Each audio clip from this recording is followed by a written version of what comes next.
All right, guys. So I am here with one of my favorite coaches and good friends, Kevin Garlington. We go way back. I remember we were kind of just like growing together, and we both reached out and talked to each other. And I always liked you since then, and been fun to watch your progress as a coach and as a family man and everything. So Kevin, I'm just so happy that you're here with us today.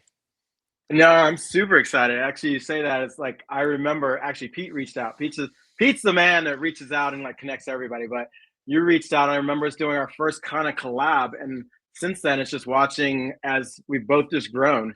Hmm. It's been awesome. It's just been growing and watching like students grow, students get better. It's just a cool journey. Kind of like looking back, that was, oh my God, that was like It was a almost like, long time I want to ago. say It's like over 10 years ago. over 10 years ago. Hey, I want to speaking say, of yeah. growing, this guy right here has gotten bumped up, and he is always about everything. He's all in the tennis, Congrats. works super hard. So great job, Mark. And then we also have Tom, Dr. Tom, who just sent me a video just the other day of him out there working on his slice serve. So we have the obsessed students with us. And Kevin, what we're going to talk about today is goal setting for 2026, being a better player in Yeah. 2026. So before we get into the list for them, I would like to know, what are some of your goals as a tennis Ooh. coach for 2026? My goals as a tennis coach. So, yeah, that's a good one. Did I As a stump tennis, you? I didn't you, mean to you, stump you. I mean, I got a lot of goals, so I'm trying to like narrow it down. Honestly, as a tennis coach, I personally working on in 2025 and 2026 is getting way more knowledgeable about like anatomy, how the body works, and learning how to communicate that in an easier way. So I'm much more adept at understanding exactly how to help people in a much quicker way. And so a lot of the students I've been working on now it's been super fun because we've been working on how to update their strokes in the quickest way possible. And it's helped me a lot as a coach to understand what the body's trying to do to make it as quick and seamless as possible. And so that's been one of my goals. I don't know if that's kind of where you're going. Um, Yeah. and as a coach, just online, I want to definitely 2026 do more stuff. I'm doing a new launch of a program that I think is really, really awesome because basically I've been doing a lot of private coaching over the last year, and all the information I got from that, I collected that and put that into a program, and I'm really focused on how much is helping people. And so I'll talk about a little bit of that now, but mainly it's just like helping more people improve. That's my goal. It's like I literally just the not rant, but I had a student last night that we were on a call, and I watched him play like 3 games, and I was just blown away of how he was like constructing points from where we set goals 3 months ago, and he was like, I know, I had this epiphany, and I was like, yeah. And so that just gets me excited. So I want to create that for more people. That's great. That's great. Guys, as you come on in and are watching this, certainly put down your goals. I think it'd be good. I think it's good to share and state goals with people to kind of put it out there, hold yourself accountable. And certainly, if you have any questions about how to reach those goals or anything that you see as a potential roadblock to achieving them, put that down too, and we'll try and help you as we go through this. So we've been on now for a couple minutes. I see people are still coming in, but we're gonna start because I like to reward people who show up on time. I'm all about showing up on time, so we're not gonna waste anybody's time here today.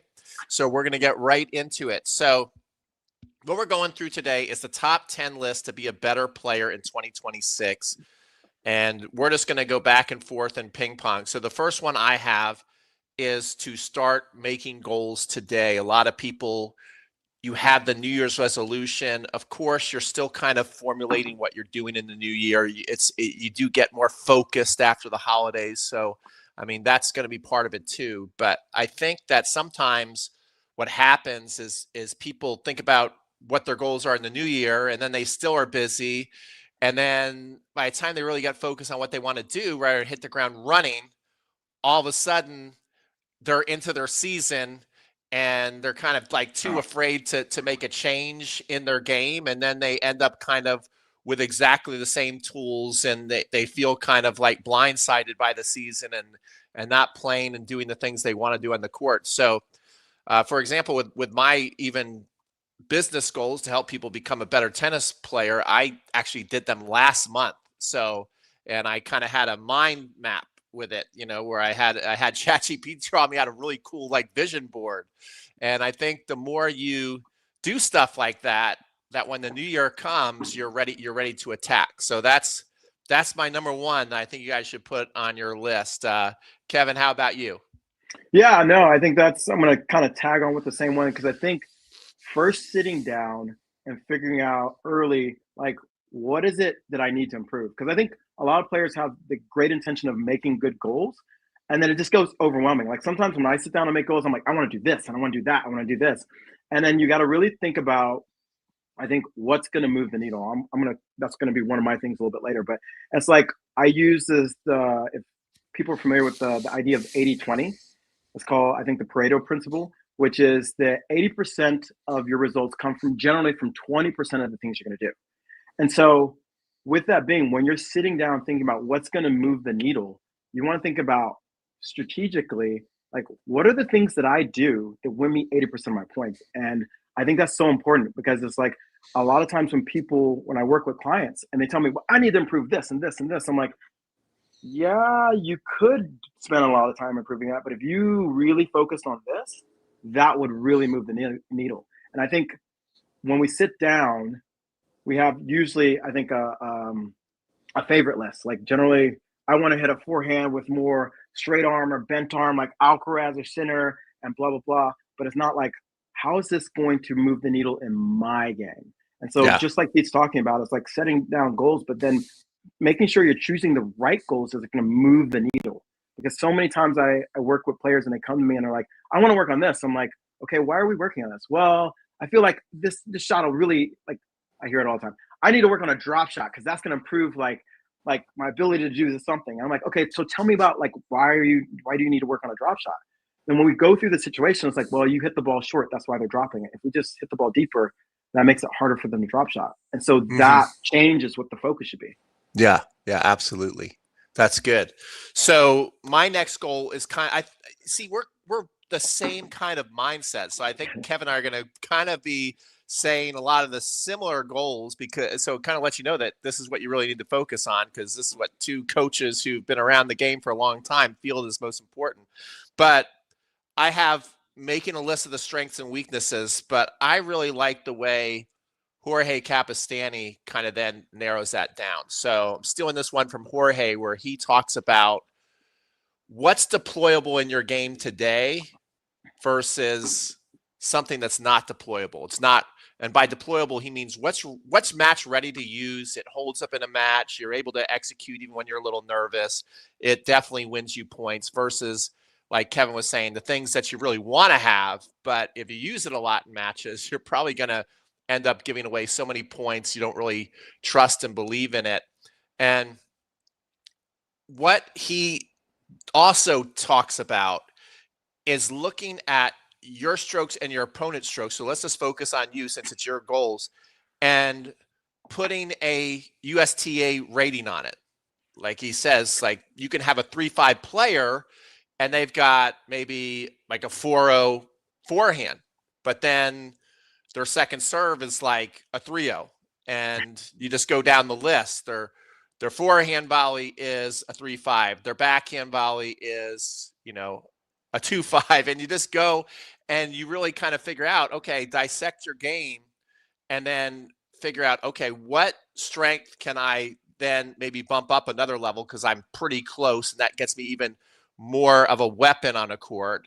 And then what is maybe one of my lower rated shots that I have to hit a lot in a match, right? There's certain shots that you might have a lower rating at, but you don't get forced in that situation that much. Maybe you play more doubles than singles, so you're able to kind of hide that weakness. But then there's other weaknesses you might have where, like, holy cow, like this is a weakness, and I've got to hit this shot like 20, 30 times in a match. And we know what Federer talked about, the 54% is how many points he won to become one of the greatest players of all time. So that definitely can keep having you lose matches like 6-4, 6-3, where if you're able to get that up another level in your what you would consider your USTA rating, that level, now all of a sudden just little changes like that, and that's how you win at your level. And then at the end of the year, the rating board decides to move you up another level lots of times. Yeah.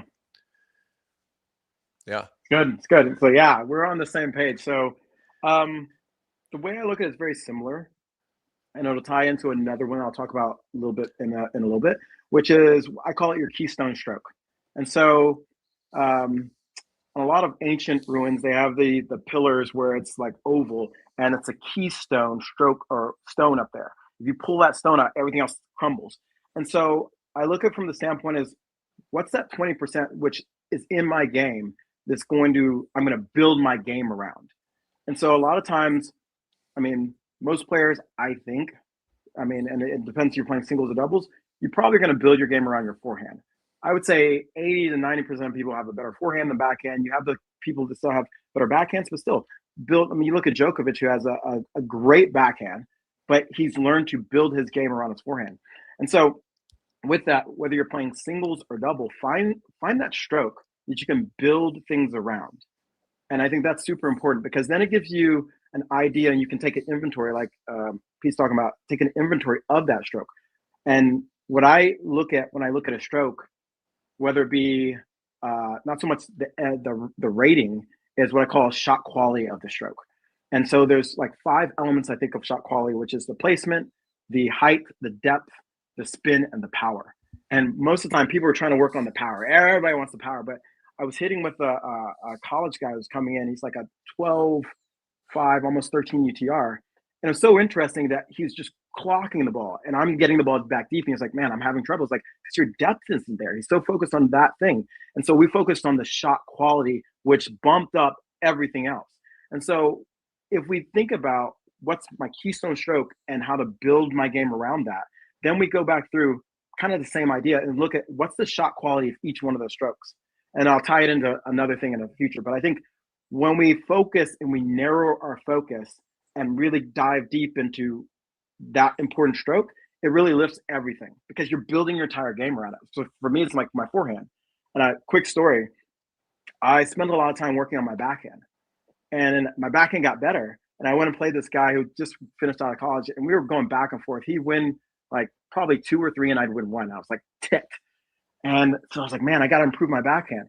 And then I improved my backhand and I still lost one of the games. I was like, what's going on? Because I stopped using my stroke that I built my game around. When I went back to using my stroke, but still having the better backhand and built my game around, it was so much better. And so I think when we're thinking about what's that thing, it's like you want to think about what's that thing, what's the quality of it, and how can I start building my game around it, whether you play singles or doubles.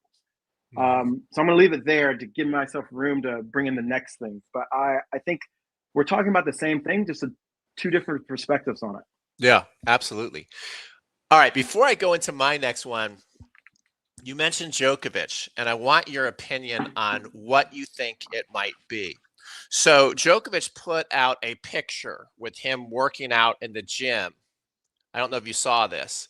And he talked about that he is rebuilding his body. So, number one, I just want to point out to everybody that it's so amazing the way the best players who have figured out how to master their game, when they're on the tour, they never stop trying to change things or go back to the drawing board. And Djokovic, one of the things that he has admittedly said is, yeah, I get tired at the end of these tournaments. Yeah, I'm going into the end of these tournaments hurt lots of times. So when you guys keep hounding me, do I believe that I can beat Sinner and Alcaraz? He's starting to say, maybe I can't at the end of a tournament.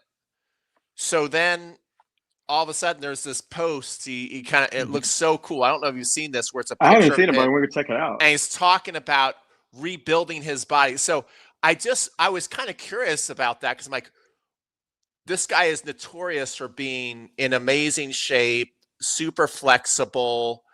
What do you think he's trying to do? If you were to guess, what do you think he's actually trying to rebuild to do better on the court in 2026? So I want to talk about two things because I think you brought up something under that I think is probably more that I should have started with, which is my number one thing. Now I'm changing it. Midstream is mindset. Mm. Before we even start about the goal, it's mindset. When you look at the best players like a Djokovic, like a Sinner, like an Alcaraz, these new guys, they are constantly tweaking, fixing, adjusting. You look at the difference between Alcaraz and Sinner's serves, what they've done. Djokovic, and so when we think about the goals, they're thinking long term, but they're always thinking no matter how good they are, they can get better. And I think that would be my number one goal. Now going back, if we're going to talk about how you're going Mhm. to get better in 2026, but it's not even 2026. It's a lifelong journey. And if you have that mentality, you will arrive where you want to. And I think Djokovic and those guys, they're learning from each other. There's like that's how you have to be at the top. You have to be willing to change. When I think about what he can be saying is his body's resilience. I think Djokovic, if you say, hey, look, Djokovic, you got to play center one day and you get 3 days break and you got to play Alcaraz, his body can maybe do that. But the back over a long period of time is brutal, especially as you get older. And so I imagine that there's some ability that he's working on to probably work on his ability to recover quicker. Because, Mhm. as far as like him being fast and covering the court, still think he can do that. It's the longevity of how his body recovers. And so, his explosiveness and stuff like that, it's already really, really good. Could he get it better? Probably. But I think the biggest thing he has to figure out is how can I get my body to recover quicker? And I don't know if you've heard a lot about like the stuff he does. He's very, I think, um, very experimental. It's not the word I'm looking for, Mhm. but very Yes. like I will try whatever it takes between very different breath works he does, where you see him doing kind of these different moves. You're like, what's he doing? It's actually breath work that he's learning. I saw an interview where the guy was like, he's doing these specific moves to open up his lungs. He had a engineer create a magnetic little thing that he puts behind his back on plane rides. He is so open to anything that can get him better, and he's willing to try it to increase that longevity and his ability to get to the next level. So I think for me, looking at him, it's that recovery because I think and we saw it, I think at the Olympics, you're like, man, could he beat Alcaraz? And he did, but it's like, I think the Olympic setup is maybe different from a Grand Slam setup where you got to play so many matches. And 6 matches in, that's tough to like say, I'm going to play my best tennis now. My body, mentally I could, but my body's not going to help me. Yeah, yeah. It'll be interesting to see if there's a noticeable physical difference in his appearance. Um, I'm very curious to see what it is, and I wonder if it will either just come out or if he'll talk about it, or if he's gonna keep it a secret. And if it works, I'm so curious. But I Yeah. thought that post was amazing. Okay, I'm gonna go into my next one, and I'm telling you guys, if you can learn to do this, this might be the biggest difference you notice as a player on the court. And I say, if you can improve your boxer instincts, and I'm going to suggest you do it with simulated play, and I'll explain more of that in a second. But first, I want to explain boxer instincts and why. When I run camps, and especially if it's a doubles camp, you go around and it sounds like a broken record of what everybody wants to improve. I want to be in the right spot. I feel like my court position needs to be improved. I want to just feel more comfortable on the court. They basically want to feel like they're playing more in the rhythm of the match and that how the point goes, that they're just in the right spot at the right time and able to hit their shots and win points. And as I watch the majority of club players, they are always trying to react to the opponent about to hit the ball. And so their feet are pretty just stagnant. And then they're trying to react to that ball right as it's being hit.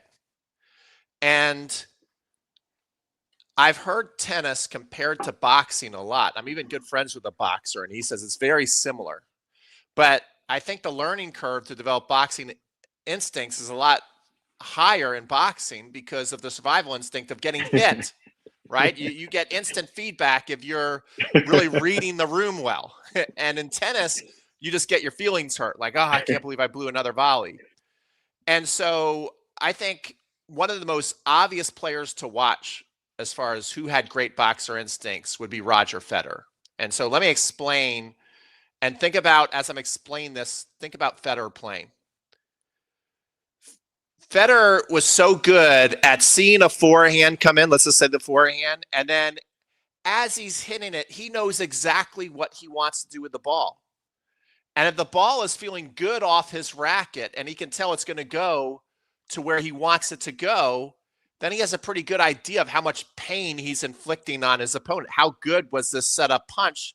And then, boom, he's on the net before you know it, and he's hitting the knockout volley. He's not waiting to see where his ball lands. He's not waiting to see, the position. It's like all that story is going to be told after the ball goes off his racket. And I would say that this plan is even coming from Federer before he hits the ball. He sees the ball. He's like, I want to do this with the ball. And then as he's hitting it, so that's the more you can do that and then react to it, you're going to be able to flow much better between the neutral position, the defensive position, and taking the offensive position.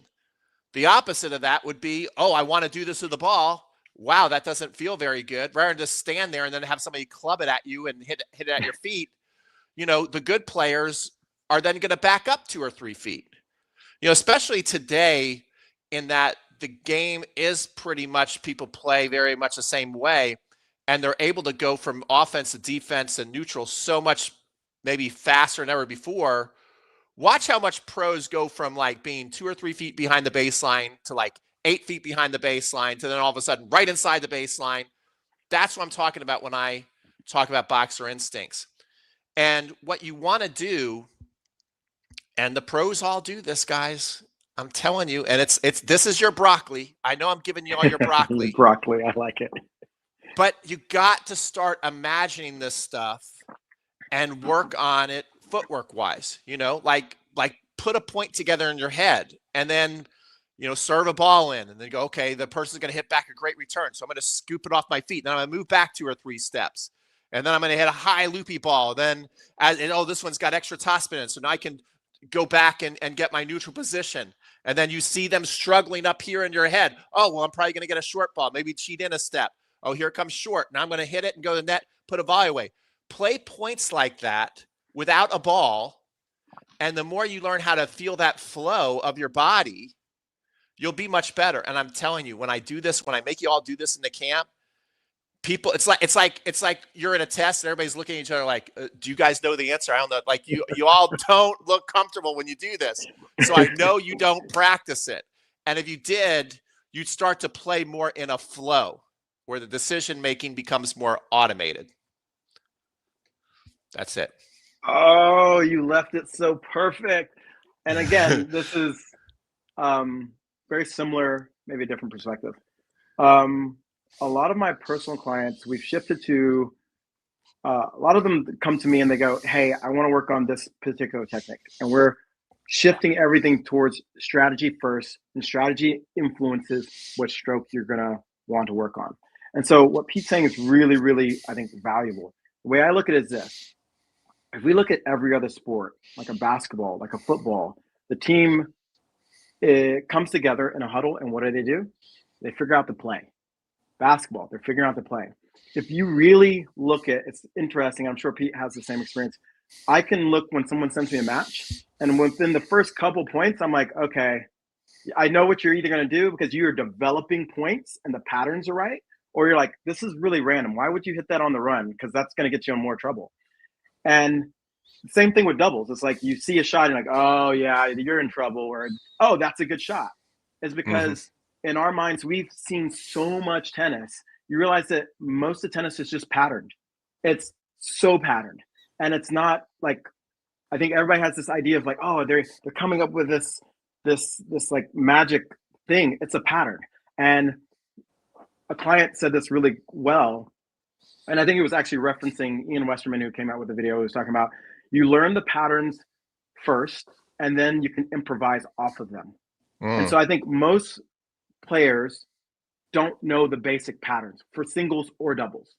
And so it's very hard to do what Pete's talking about because your brain's so consumed with like, okay, I hit the shot. What are they going to do next? Instead of going, if I hit this shot, like if I hit a cross court to Pete and I hit it deep with good placement, good spin and height, I limit how many things he can do based on my shot quality. So it means my brain doesn't have to worry about him going down the line, because if he does go down the line and he makes it, it's probably super lucky. Unless he's like, I mean, just having a great day to do that consistently. And so if I know that pattern, I can expect certain things to come back and move accordingly. And I think that's what kind of Pete's talking about, where it's like, for me, if you start focusing on start building your game around a couple patterns, whether it be singles or doubles.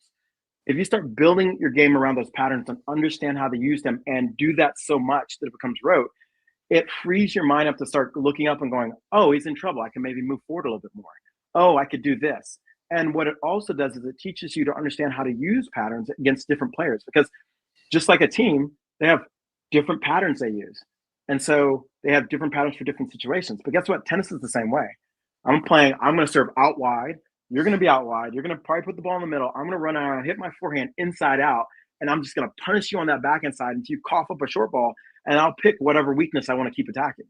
In doubles, I'm going to serve probably down the tee. I like serving and volleying. I'm going to make my partner aware that you can poach on that. We might poach or whatever, or I might come in. But again, we've talked about these plays.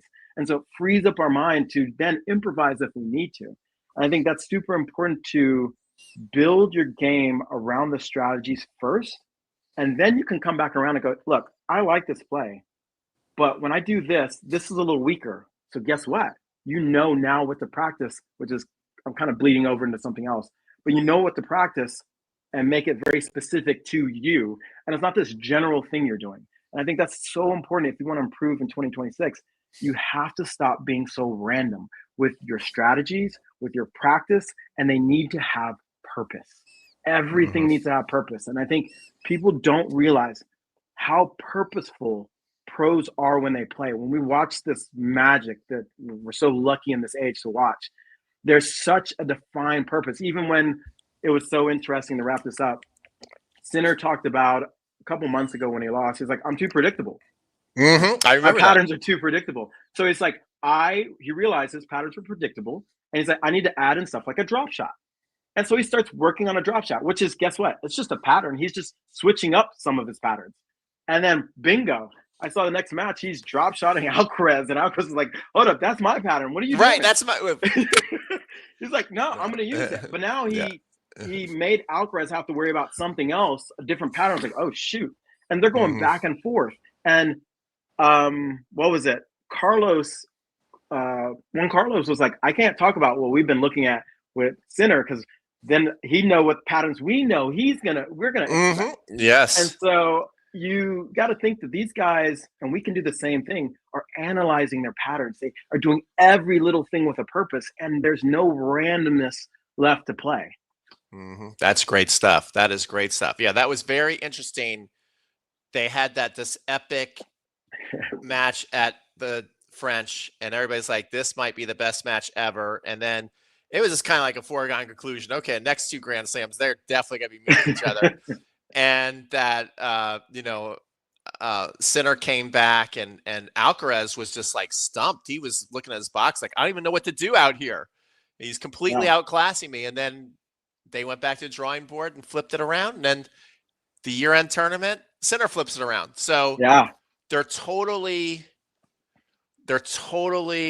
studying each other very closely. It kind of reminds me, this is definitely telling my age, but I think a lot of people will remember Larry Bird and Magic Johnson. Magic would always say, I would look at as soon as my game was over, I'd look and see what Larry was going to do the next night, and we'd try and top each other. So pretty interesting. Okay, my next one, if you a righty or a lefty, this is a serve goal. If you are looking to improve your serve, if you want to have more of a professional style serve, right? If you don't want to take on that task and you are maybe below a 4.0, I am 100% fine. I need to say this, I don't know, 10,000 times as far as on my videos. I'm fine with you hitting the frying pan grip in and getting the point done. There are so many people who have a national bag tag title who do that. So I don't want any coach to say that's not a real serve. It's a real serve if you have a national title and you're playing league tennis. However, the serve is definitely limiting, right? You're not going to probably have a national bag tag at 4.0 or 4.5 with that serve. It's just not going to happen. So if you're somebody who's like, yeah, I want like one of those professional looking serves. On 2026, only worry about a slice serve. Only worried about a slice serve. Now, unless there's some 15-year-old 10 or 11 UTR watching this, I'm going to put a lot of money on that most of you are over 40 and you might have a little ding or two in your knees, in your back or whatever. And that if you can even do a kick serve by definition, right? Let's say you're taking a test and Kevin and I have to mark off if that was a kick serve. Even if you can do that, I'm telling you, most of you have what I call a pinata serve. I mean, it just sits up and you can crush it. Yeah, it's a kick serve, but this sits up there.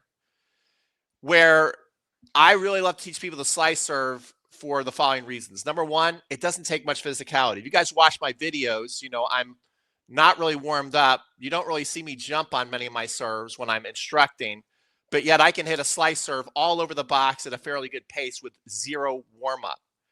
I have a decent kick serve, but I would have needed to come warm up, hit a lot of balls, and then demonstrate my kick serve because it takes a lot more physicality for it to be impressive. Where a slice serve, even if you don't jump on your serve, if you have good arm mechanics and really know how to feel and carve that ball, you can make it like a snowflake. It can basically scatter all over the box. It has a lot of speed gears to where you can hit a slicer that's fairly flat and fast, right? You just got a little bit of that shaving on there to make it a little more safe than a pure flat serve. And then you can hit that one that goes right in the side fence that maybe isn't as fast, but is super carved up and curvy.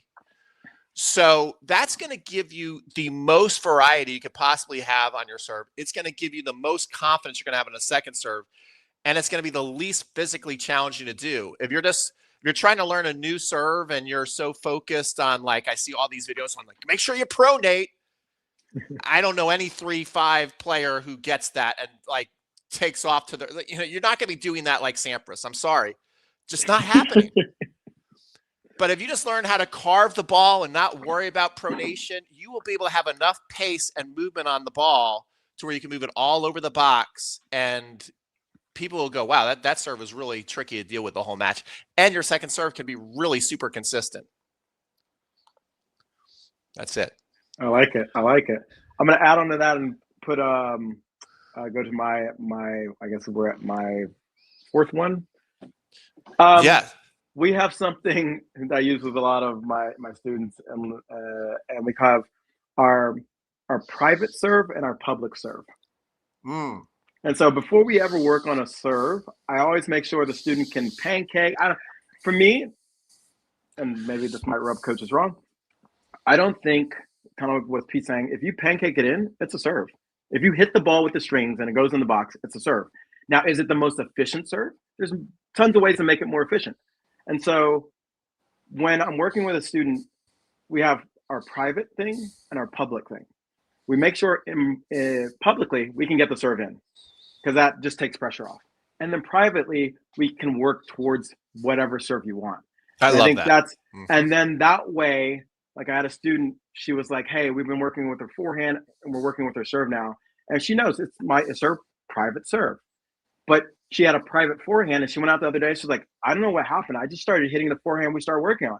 And so her private forehand became public because she was like, we've been working on it and this is how, I just don't know any other way and it feels good now. I was like, awesome. And that's when you choose, because I think a lot of people are like, when should I choose to do this thing? Because I think the other thing is we feel like we work on something new and we got to take it out and use it and we just get obliterated and you're like, oh, this sucks. And so that's something I think also can help people understand that when we're working and building new things as we're growing, because to be honest, whenever you're working on something new or you're trying to like improve it, it's gonna probably suck for a little bit because it's new. And Mhm. but don't bring that thing to a competitive environment because you're gonna get your feelings hurt. And you're just, especially if you're playing doubles, it's kind of like, oh, I don't want to play with you anymore. And Yeah. so how this leads into mine is like leveraging personalized drills and feedback. And so, like I talked about last, and what Pete talked about is like pick drills that are for your game and not just some general drill. Like there's tons of general drills out there, but it's like you should pick something that this is going to be either work towards your singles match or your doubles. So like what Pete's saying is working with your serve, I would say, okay, and then work on the next ball after it. So when I assign drills, it's like, okay, let's work on the serve and the next ball, what you're going to do with it. Let's work on the forehand if you're going to approach and a volley, and try to incorporate it into something. And then use feedback. You know, when we do drills like that, I think another thing is when we create drills for ourselves, a lot of times we create fun drills, or we don't create accountability with our drills. So we are like, I'm working on my forehand. And, you know, in the beginning stages when you're trying to learn the technique, it's okay to miss and do stuff like that. But once you feel like you got a decent handle on the technique, you now need to, I think, flip the script and go into, I need to work on execution mode, which means there has to be some sense of accountability and a little bit of maybe even punishment if you don't execute. Because our Mhm. mind goes, and we hear this like, oh, I'm going to work on this new thing with my forehand or my serve. Oh, I just hit it hard in the practice, and it was so good on the ball machine. And then you go into a real life thing, and you're like, your brain kind of fries because like as you haven't practiced accountability of that stroke to Yes. actually go in. Yep. And you're like, but it was great on the ball machine. We rallied with my coach who's feeding me Yes. perfect balls, and it was so Yeah. awesome. Yeah. Why is it not showing up? Because your coach, when you miss him, was like, hey, no problem, let's feed another one. There was no accountability. And when you Yes. add that sense of accountability to your drills, you realize it's different because you're like, whoa, if I miss this, something's going to happen. And so I kind of make this, I said this the other day in a lesson with one of my students who was like, well, we were working on going cross court and when to go down the line. I was like, let's make a bet. You can go down the line when, if you go down the line and you make it, I'll give you $10. But if you miss it, you give me $20. And you're like, oh, okay. And so really put some guardrails around. He was like, well, I want to give you $20. So I really better make sure this is the right ball to go down the line. And so Mhm. that accountability changed his mindset because he was just randomly going down the line. I was like, what are you doing? Yeah. And so when we make sure we have these personalized drills to us, and then we add in that accountability when it's the right time, it may not be the right time if you're learning something very new. Then you have to give yourself room to uh, do enough reps so that becomes a new habit. And then once that you get that cross that point where I'm kind of getting it now, then we need to go into that next mode of adding accountability so you can take that from playtime to real time. Yeah, that's great. I like to call those, I'm totally with you 100%. I like to call it Dr. Feel Good practices and Dr. Feel Bad practices. Um, and I think both are important. You know, it is important, especially if something's new, that nice cuddly environment to make sure everything's safe, the nice hand feeds, the you're getting it moments and getting comfortable with no consequences. You know, if you don't have that, you don't have that safety net to try something new, and you have to get that feeling down in a very comfortable environment before you actually know what it feels like. You know, you're not going to get a nice topspin forehand. You've never hit one before, trying to return Carlos Alcaraz's 90-mile-an-hour forehand. But at the same time, if you just do that and you go play those matches, and that's when you just feel naked out there. Like, what? Like you feel betrayed. Like my coach said I had it. I don't have it. And then you just feel like, like you don't get it and you'll never get it. But you're missing that step of testing how good it's getting. And in the beginning, when you test it, it's probably going to fall apart really quick. But the more you do that with your coach, or if you coach yourself, you'll start to execute under pressure. And then that match is going to feel more like your practice. So that was incredible, Kevin. That was really good. Okay. Team My effort. my last tip is to keep track, and I have been saying this for over a year now. Whenever I meet people and we coach them live, I point out from basically, let's say you're returning a weak second serve. Imagine where you'd stand, basically where the pickleball lines are taking up all your courts, right? That line, or the 10 under line. that line and a couple feet inside the service box. That area of the court, I want you to start to keep track of it in your match. And after the match is over, really think about, were you the best at it, number one on the court? Were you the second best? Were you the third best? Were you the fourth best? And your goal is, when you play these matches, the more you can write down that I am the best in that area, you are probably going to get bumped up within a year, because there's so much action in that area of the court in doubles. And lots of times that stuff is skipped in the lessons. Let's take a look at your forehand. Now let's look at your backhand. Now let's take a look at your serve. Come up to the net, right on top of the net, and we'll give you some nice volleys, like where the heat of the battle is figuring out how can you be good at taking a second serve or an approach shot, getting to the net, having a good proper form with a continental grip, handling that first tough volley, and then be able to end the point.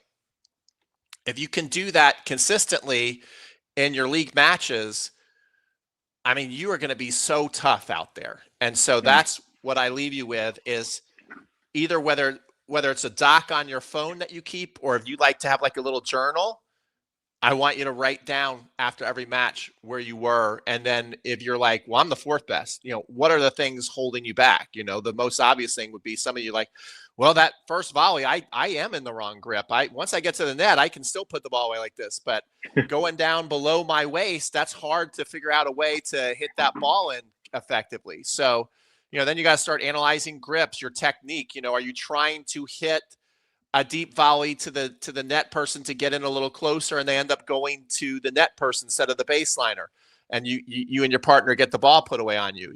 Really analyze why you're not the best, and then you start to make those little changes, and you're going to be a way better player by the end of 2026. Cool. My last one is incorporating mental toughness routines. I think one of, probably for everybody, myself included, so I've been doing a lot of research on how the mind basically controls our strokes. I mean, if you really think about tennis or any other sport, it's our neurons in our mind that fire that controls our strokes. And those neurons, if you've heard the phrase, I forgot the phrase now. What is fired together, wired together? It's close to that. But basically, the more we do something, it creates a habit. But ironically, when we think too much, it interrupts those pathways. And so it's like, when we start over analyzing our technique in a match and trying to do this, it's like literally the ball goes past and you're like, well, I was trying to get 45 degrees from here. And, Yep. And hold up, that ball went too fast. And so part of mental rehearsal, and I heard this, I think it was brilliant, from Michael Phelps. I think his coach has a book, but he talked about that literally his coach would have him imagine how he would want to run the race. And so he's training his mind how, like, if I get an approach shot, I'm going to hit this. So obviously in the tennis match, you can't imagine every point, but it's like working on, like, hey, I've been working on certain patterns. Like I hit a cross court and I run around, hit it inside out, then I move forward and hit a volley. And so all those things he would rehearse in his mind in the pool. But he would also rehearse, like, if things didn't go his way. And it was really interesting because he talked about one time he was swimming and the goggles came off. And his brain didn't even miss a beat because he's like, yeah, I already trained that. I already had that rehearsed in my mind. I know the exact count of how many strokes it is to get here. And he did half the swim, couldn't see. And so what I think a lot of times is we need both positive rehearsal and negative rehearsal. We need to rehearse in our minds, take some time. It doesn't have to be like this kumbaya, you sit down and a pillow. I got one in the back, but I love it. But just sitting there and going, you know what? If I was going to play this point the way my pattern is, the way I've been practicing, how should it look? How should it feel? What should I do? Okay, if I play this point and let's say it was awful, how am I going to recover the next match? What am I going to say to myself? How am I going to feel? How's my body language going to be? Because I think so much we work on stroke, strategy, and all stuff, but guess what's going to interrupt and screw everything up? If your mind is in the wrong place, you have no access to your technique. It literally takes it away. it disrupts the neural pathways. It's not like, oh, I'm just telling you that. It's actually science that it disrupts your neural pathways. If you're upset, you can't think about strategy. You're not even in the match. And so rehearsing how you're going to deal with bad things and how you're going to deal with good things beforehand. So what happens by rehearsing is your brain goes, I know where to go. I know what path I need to take from here because you've told me that this is how we should react. Most people have no rehearsal on either one of those things. So it's just like your brain fries and goes, I don't know how to handle the situation because we never done it before. Um, I remember I used to run a lot of tournaments at my club. And so like 300 people. And I remember one time it rained really bad. It was awful. It was one of my first big tournaments where it rained and people were cussing me out and taking me to the corner. And I'm like, we'll get it done.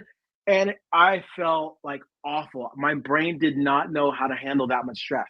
But after the tournament, I was like, okay, I'm alive. I survived it. And then the next year, I think it was like ice and different things. And I was like, oh, I know how to deal with this because I went through the tough part beforehand. But if I rehearsed how to deal with that first tournament the right way, I would have had a leg up and not have to go through the turmoil of it and not know what to do. So I think it's really important to understand that the mind controls everything. And if we're not training that, we could do all the great stuff with the strategy, with the goal setting, with like the technique and everything. But if you don't have your mind together, it doesn't matter. That was so good, and I love that you went into the rehearse in your mind if it's not good, because you're right. That's what I think really hurts so many tennis players. And I can say just my own experience is people love tennis so much. I'm really just going to talk about myself, and I know that everybody feels like this.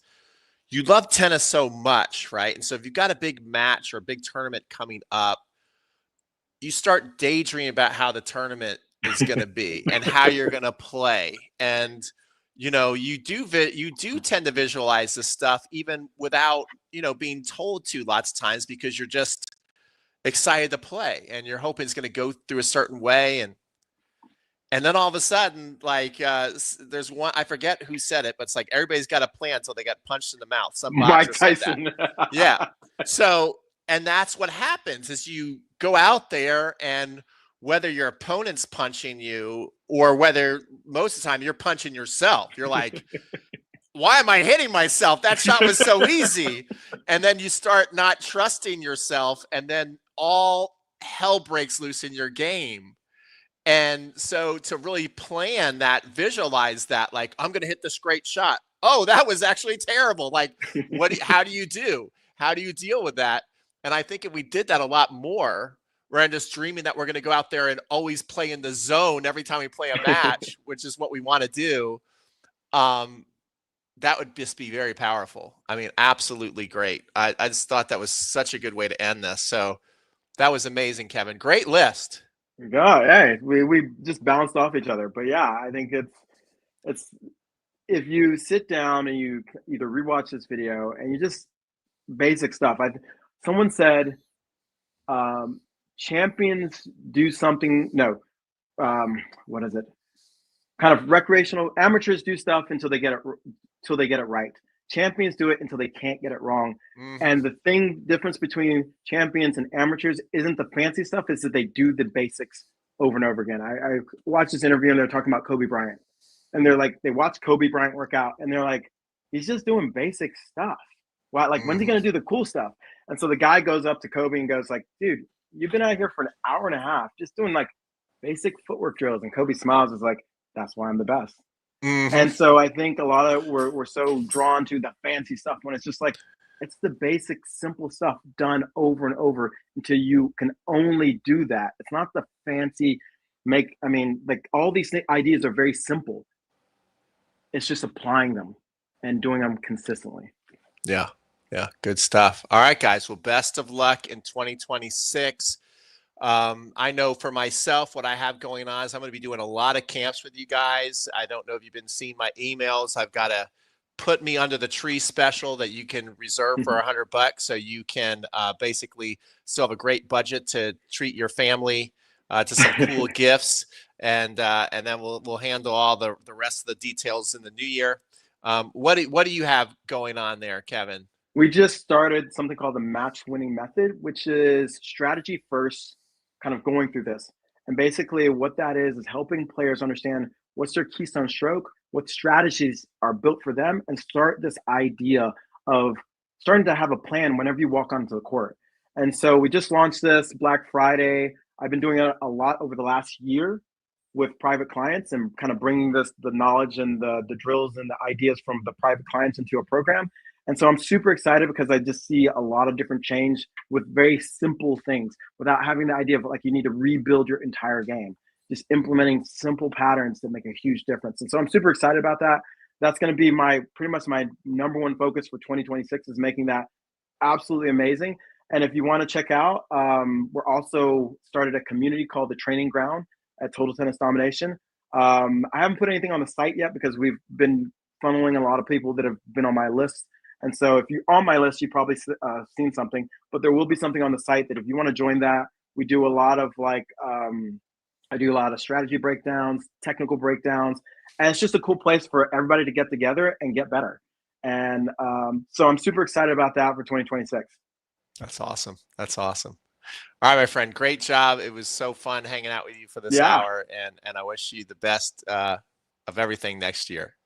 you too. Hey, Merry Christmas. Merry Christmas to everybody out there. Thanks for taking the time and keep improving in 2026. All right, guys. Happy holidays. Take care.